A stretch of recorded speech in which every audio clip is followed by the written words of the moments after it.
One area that we haven't had much chance to directly focus on, of course, is the types of families. But the types of families are very similar to the types of marriages that we discussed. There are three types of families: power-based, identity-based, and unity-based.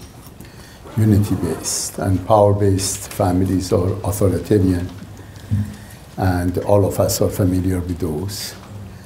And identity-based are adversarial, and we are familiar with them. And unity-based are the ones that we are trying to create. So they are very similar in description to what we discussed, and also you can refer to them in the books, and that's it. Then comes the issue of parenting. And the issue of parenting is in a state of crisis in our world today. There are at least three areas that we can identify in which parenting is in trouble. First is with respect to inadequate love or misguided love that children receive. Majority of children of the world today receive inadequate, misguided love, or receive no love whatsoever. Aside from those masses of humanity that are stuck in conditions of poverty, of disease, of war, of violence, millions and millions of children around the world, which every day we see their very, very sad conditions on television screens and everywhere. Aside from those, even the children that grow up in affluent societies like your society, these children are suffering a lot because the modern way of life has made children secondary to the conditions of needs of the family, economic issues, desires and wishes of parents. Those have taken superior position to those of children. For children to receive adequate love, it means that they have to be put in a position in which they are able to blossom and to develop and become unique individuals that they potentially are. And in order to do so, you have to give them a love that is conditioned on certain type of relationship. At one level, we love children, and by that matter, love all humanity unconditionally, in a sense that they are all created, they are there, they are, if they are good for God, they should be good for us, and they're all there. And as such, we of course love people unconditionally. But when you want to establish relationships, relationships take place in context of conditions. In other words, as the quotation that was read in this morning, in a family, everybody has certain rights and responsibilities. Relationships means that the parents and the children have reciprocal rights and responsibilities. There are conditions that if a parent doesn't fulfill, that parent loses his or her authority as a parent or position as a parent. And this likewise, children have certain responsibility, and when these are not considered, then the relationship becomes burdensome and so forth. And it is in this context that the abuse of children takes place, violence towards children takes place. Many people actually abuse their children in the name of love, which is a misguided love, because many people have a misguided notion of what is love.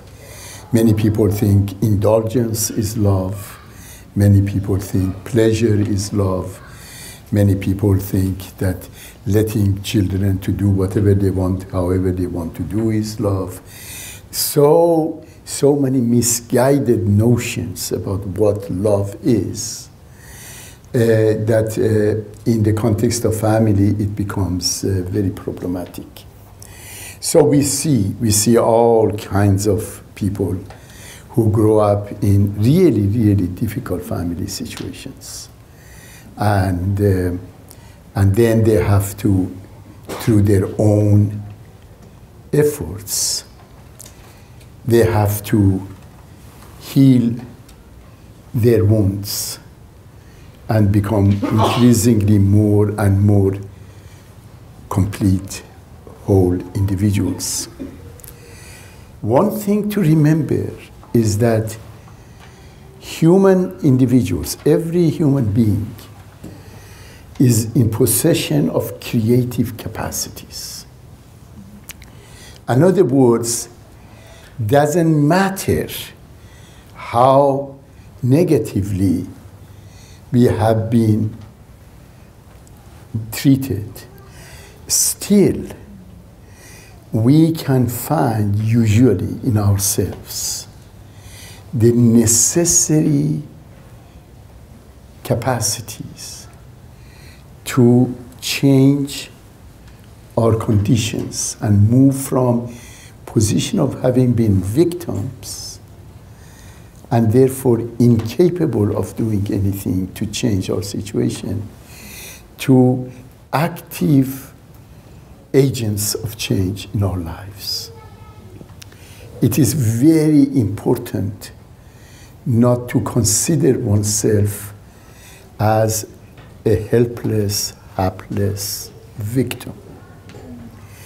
It is essential to realize that in spite of many awful things that can happen to people when they are children and young people, still they can, through focus on their own qualities and capacities, and through consultation with others, and through prayers and meditation, they can begin to bring a process of healing to themselves and to heal and to then begin a new path in life. The process of healing is the same, again, is dependent upon the whole issue of unity. Why? Because think for a moment about healing. What is healing? A state of health is a state in which there is equilibrium and harmony between different organs and functions of the body, organism. When this state of organic unity is broken up, then illness comes in. And in order to create a state of health, you do everything possible to bring back the state of unity to the organism. So health and healing only take place in the context of creating unity. Unity within the organism and between the organism and the environment in which we live. And therefore, sometimes if the environment is not conducive to healing, it's better to move out of that environment so that you could then create a new environment and draw from forces of unity in order to bring about health.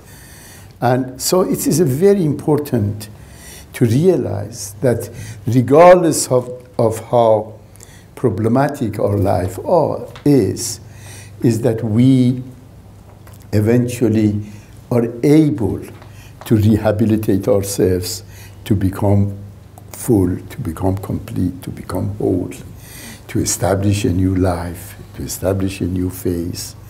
And we should not give up that process of self-assurance that, yes, we can do it, we can do it. But many a times we need also assistance. And therefore, it's really good idea to ask for help. It's a very good idea. You know, Baha'u'llah in Kitab Aqdas says that when you're not well, go to good physicians, okay, healers, the people who are in a state of scientific knowledge to help you how to recover. So these are they're applying both for biological as well as psychological conditions. Now, the other source of healing is the community. Community can become a major source of healing and a major source of helping the individual members of community to withstand the difficult conditions of life. And it is here that the institutions of the faith come in. It is here that the dynamics of the community life become important. And unfortunately, because of the small size of the Baha'i community and because of the diversity of Baha'i activities and because of so many limitations that are imposed on our lives, it's very difficult to create a sense of community. I usually, when I think about the sense of community that I used to have when I used to live in Iran, and even a number of years ago in Canada, and we were in a really very exciting condition of community building and so forth, and miss that because somehow we need to bring about that condition of a sense of community. Now, community again revolves around the issue of unity. It's just this unity is like a genie that raises its head everywhere. Doesn't matter where you go, unity is the core issue. Unity is the core issue. And there is a reason that unity is the core issue. The reason, probably I can best explain it in the context of an experience I had. Many years ago, I was invited to represent the Baha'i community of Canada at a United Nations model conference. You know what are the United Nations models conferences? They are the conferences that take place at different universities. And people come from all over, from different universities. And for a week, they create a kind of a quasi-United Nations. And people become representatives of different countries, and from Morocco and Jamaica and here and there. And they begin to model what happens at the United Nations in order to learn what's going on at the United Nations. That year, the event was taking place at one of the universities in Canada. And there were only 3 sponsors to the event. One was the university, or 4 sponsors. One was the university, and the other one was the United Nations Association of Canada, and the other one was the government of Canada, and the other one was the Baha'i community of Canada. We were the sponsors of the event. So I went on behalf of the National Spiritual Assembly. At that time, I was chairman of the National Spiritual Review, or secretary, I don't recall which one. I think it was chairman at that time. And so I went to represent the National Spiritual Assembly. And we entered, and there were about over 1,000 people in the room. And we were and sat there in the front. We were important. And well, we were. You're laughing, but believe me, we were. But anyway, you know, such people. Anyway, we sat there, and the idea was that each of the representatives were given 20 minutes to talk. And it was the president of the university, representative of association, the United Nations Association, then, of course, Government of Canada, and then Baha'i Community of Canada, in that order. So the president got up and spoke for about 10, 12 minutes and sat down. It was nice. And then the representative of the United Nations got up and spoke not beyond the 20 minutes less and sat down. And then, of course, was the politician from the government. And it was the time of elections. And he got up and talked, and talked, and talked, and talked, and went on and on and on and on. And the chairperson, poor guy, was trying everything to shut him up. But he was a member of the parliament, and he wanted to talk, and nobody was going to stop him. So finally, they sent him messages and so forth, and he stopped. And then the representative, the chair turned to me and said, "You have 5 minutes." I said, "All right." So I got up and said, "You have come here to learn about the United Nations. And as you know, the fundamental objective of United Nations is to create peace in this world. However, I want you to know that you can't create peace unless first you create the prerequisite for peace. And the fundamental prerequisite for peace is unity.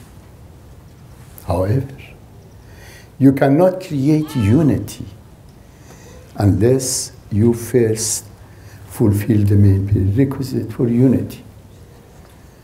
And the main prerequisite for unity is equality. However, you cannot create equality before you fulfill the main prerequisite for peace.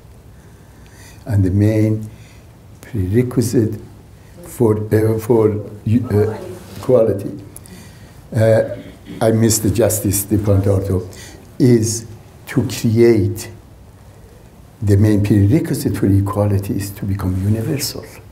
You have to have a universal outlook and so forth. However, you cannot become a universal person unless you embark upon on a process of maturation and growth, that you evolve and develop as a person, intellectually, emotionally, morally, ethically, to become universal, to have all those qualities. And it is then that you can establish peace. And it took 3 minutes. So I turned to the politician and said, you have 2 more minutes. You know, you have to be generous in prosperity. You know, yeah. So we all laughed, and that was it. But the whole issue is that when Edward Brown went to the presence of Baha'u'llah, the only Westerner who went to presence of Baha'u'llah in Akka and went to his room in Bahji and sat there, what Baha'u'llah talked about? He talked about that his aim is to create peace in this world. When you read the writings of Baha'u'llah, the letters that he wrote to the kings and to the leaders of the world, to the Pope and religious leaders of the world, to the peoples of the world, all of them is that he has come to establish a civilization of peace. And we cannot establish a civilization of peace unless we establish unity, unless we learn the ways of unity. And the place that we can start to establish unity at the first level of experience is ourselves, inner unity. Then in our families, in our marriages, and then in our community, we have to begin to focus to create a truly unified, diverse, happy, joyous, interactive community. And when we do that, we are contributing to this long range, the long-awaited goal of humanity to bring about a civilization of peace. Peace never has existed in this world on a global level. This is what humanity is desperately needing. And we, by starting to focus on the issue of unity at our levels, and then expanding it and expanding and expanding it, we are contributing to this process. So it is not only a selfish thing that you feel that you have inner peace, or that you have a family unity, or you have a nice little Baha'i community. It belongs to the world. You belong to the world, and the world belongs to you. We belong to the world, and the world belongs to us. And we have to reflect in this way. We have to think in this way. And then we begin to create a civilization of peace. And when we create a civilization of peace, then something dramatic would happen. And what that dramatic thing I'm going to tell you, I'm going to end much sooner than you thought. Yes. Yeah. It's a true story, okay? This man, this person, died and went to the next world. I told you it's true. Okay? So far, so good, okay? And they came to him and they said, welcome to the next world. He said, thank you. And said, are you tired? He said, no, it was fast trip. It was good, fast, and arrived like that. You know, I think he had a heart attack or something. You know, just, you know, go. And they said, okay, do you want to have a tour of next world? And he said, yeah, sure. He thought to himself, okay, I'm an important person, you know, they want to give me a tour. They said, you want to see heaven first or hell first? And he thought to himself that I'm going to be in heaven anyway, so we better get the hell over with it and go and see the hell, and to see how the situation is. So he went.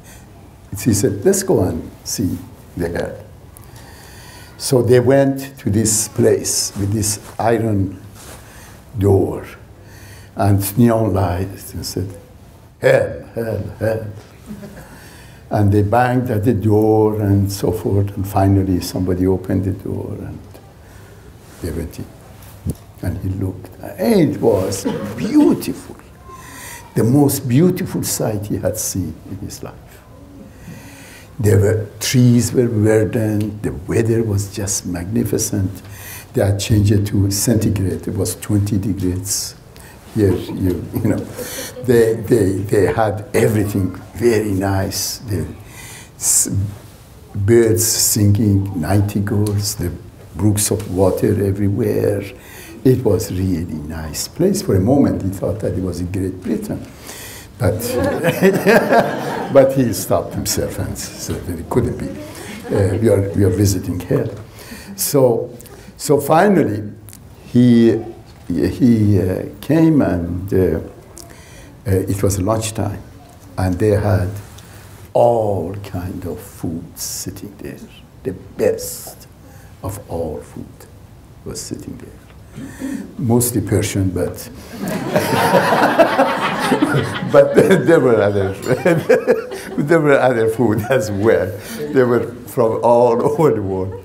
They had it there. Okay, it was very, very nice. And then he saw that the inmates of hell came, and they, of course, looked hellish. They looked awful. They were emaciated, they were hungry, they were angry, they were banging into each other, get out of my way. Nobody had any patience with the other person. It was really difficult situation. And finally, everybody sat around to eat. And as they sat around to eat, he noticed that every person had connected to their hands a fork, a wooden fork that would go to the food. They take the food and they try to bring it to their mouth, but the fork was long. And the food, instead of coming to their mouth, would go to their ear, to their forehead, for everywhere, but not to their mouth. So after an hour of trying to eat something, they all left hungry in the midst of plenty. And he said, okay, I understand. This is hell. Fine, thank you. Take me to heaven. So they went, and they went to another door, identical doors. And the neon said, hell, heaven, heaven, heaven. They knocked the door opened, and lo and behold, it was identical to hell. The same scenery, the same situation, the same food, the same, everything was the same. And this time, he saw the people of heaven, and they looked good. A little bit overfed, but you know, they had it good. It was so obvious. They were good. And they were all saying, how are you? How are you? How is your aunt? How is your uncle? Showing each other, you go first, please. You go first, please. They were just constantly taarufing as a person. And they were all doing these kind of things. And they were really, you know, all very happy. And finally, everybody sat there. And lo and behold, they have the same spoons or same forks. And this time what it was that everybody began to feed the person next to him or her. Everybody fed each other. This is the context of a kind of community that we want to create. A heavenly community, the kingdom of God on earth. It is a community that we all would be connected to each other. We would be all aware of each other. We will be all feeding each other. We will be all helping each other, supporting each other, rejoicing with each other. This is what we want to create. This is the image. This is the ideal. This is where we want to go. And we are here, and we have to go there. Reminds me of another heaven story, that this person died and went to the next world, and it landed in middle of nowhere, absolutely middle of nowhere. And he said, where am I? They said, you are in next world.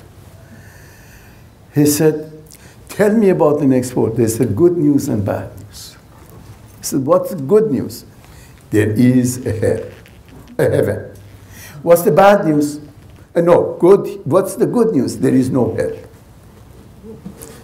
What's the bad news? They said, look at the sign. And looked at the sign, and arrow said, to heaven, 5,270,000 kilometers. They said, you want to go to heaven? You have to go 5,237,000 kilometers. He said, okay. May I have an airplane ticket? And said, sorry, no airplanes here. Can I get a car? No car. Can I have a bicycle? No bicycle. A camel? No. Nothing. You have to walk. He said, well, I'm not going to do that. So he started walking that way, the opposite the arrow. So he went, and hungry and thirsty reached another sign. And the sign said, to heaven, 5,237,1 kilometers or miles. In other words, we have to see how far are we from heaven. How far is our community from its destination? Sometimes when we look, we think we are very far. But we may be much closer to it than we realize. And that's the reason that is the essential that we begin the process of moving towards establishing kingdom of God on earth with enthusiasm, with optimism, with a sense of togetherness, with sense of purpose, with sense of optimism, that yes, we can do it, and of course we will do it. And besides, there is nobody else can do it but those who have this vision of what kind of a world we want to create. These are all elements and aspects that we have to convey to our children. Children of our world are not receiving not only enough love, but they are not receiving the necessary vision for life. When you don't give children a vision of where they should go, how the future would be, what they will pick is the pessimism that is available in our society. Our societies around the world are very, very pessimistic about future. And the children watch television and go on the web and go see those plays that they play on the web. And all of them are about violence and about distraction and about the battle between good and evil. And they see no positive horizon. It is just winning over one evil after another evil after another. They don't see the promised land. And what we have to do, we have to, in dealing with our children, we have to help them to see the vision of the future, the vision of the kingdom of the God on earth that Baha'u'llah has set forth before us. That vision is essential for children to become motivating force for them to move, to evolve, to go forward. And it is in this context also that we need what we need to do about our children that the rest of the world is not doing, is to provide them moral, ethical, spiritual education. Children of the world are not receiving moral, ethical, spiritual teaching, training. They don't know about morality. They don't know about ethics. They don't know about spirituality. All they know is about gratification of their needs and deprivations that they suffer and abuse that they suffer. we need to help children to develop a sense of moral and ethical principles. But here we have to be very careful, because if there is an authoritarian environment in the family, the moral teaching becomes moralistic teaching. In other words, the authority in the family says, you be good or else, which means that you will be punished.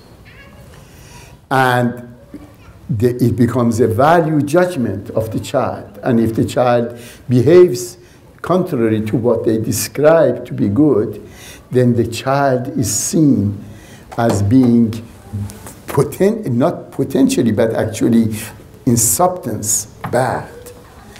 And if the child feels a sense of badness about itself, it has a profound negative impact on the child.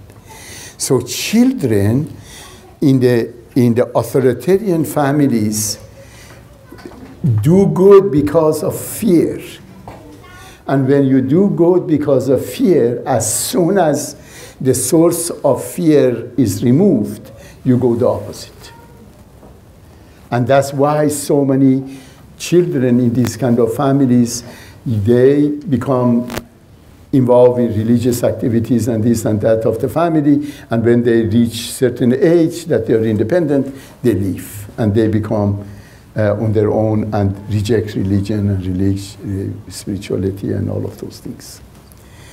The other thing is that if we have the families that are adversarial or competitive, then in these kind of families, usually there are no set standards of morality. So everything becomes relative.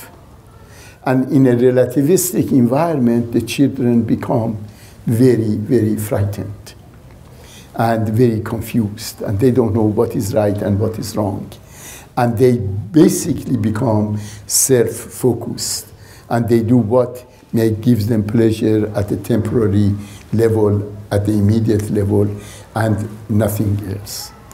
What we have to do in order to help children to develop moral, ethical, spiritual principles is to help them first to realize that they are fundamentally noble, excellent, outstanding beings.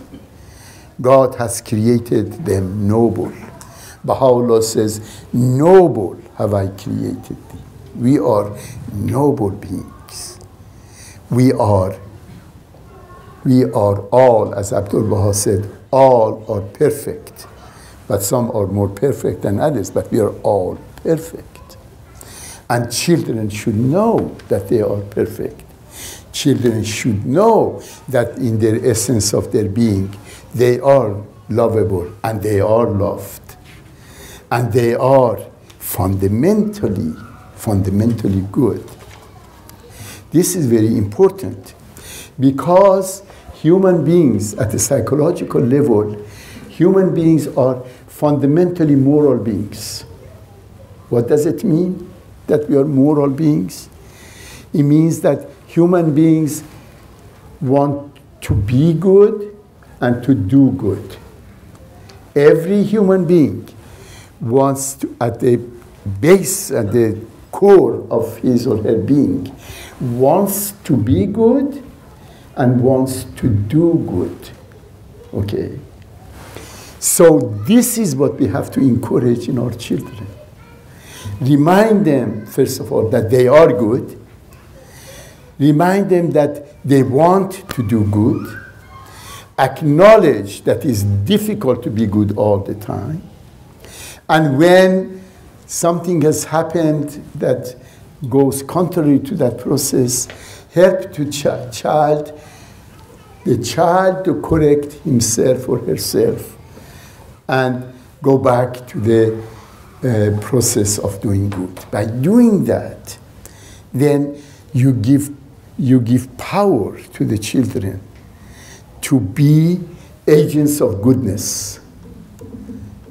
of, of morality, of ethics, without any fear, without any inhibition, without any apology, because ultimately all people want to be good. And that's the reason that people always find reasons to explain why they did something wrong. You know, they do something wrong, instead of person saying, you know, I was stupid, I did something wrong. They say, well, I did it because the weather was this way, and I understand that when the moon comes out on the full moon, people act crazy, and it was, you know, it was 5 days to full moon. I think I'm more sensitive, and therefore that's what happened. And they find all kind of reasons, trying to see why they are good. And if you tell them, I know you're fundamentally good and you want to do good, and you goofed this time, okay, let's work on it. Because when you create that kind of environment of a striving for goodness,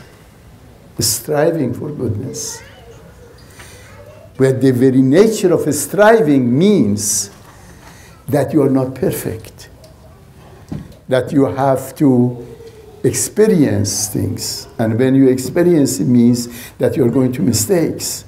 And when we are making mistakes, you learn from it. And when you learn from it, you become more perfect. And it goes in that way until you reach the ultimate. So that's the process that we have to do.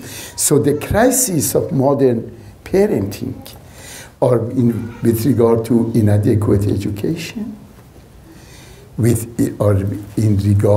regard to the misunderstanding of or not training of the children about their fundamental nobility, and about inadequate moral and intellectual training. These are crises of our time. And the other crisis is this, that in our world, at any given time, there are millions of children who are suffering.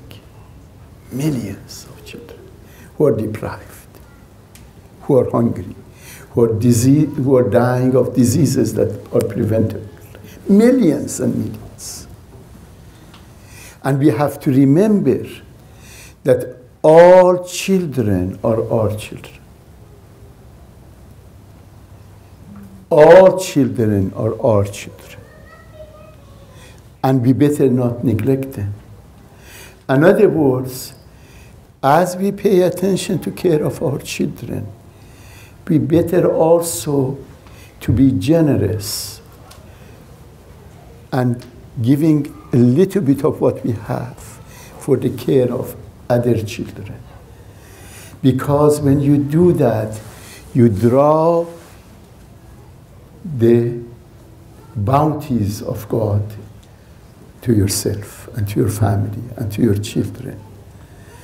You make your act of parenting sacred. You make your money sacred. All children are our children.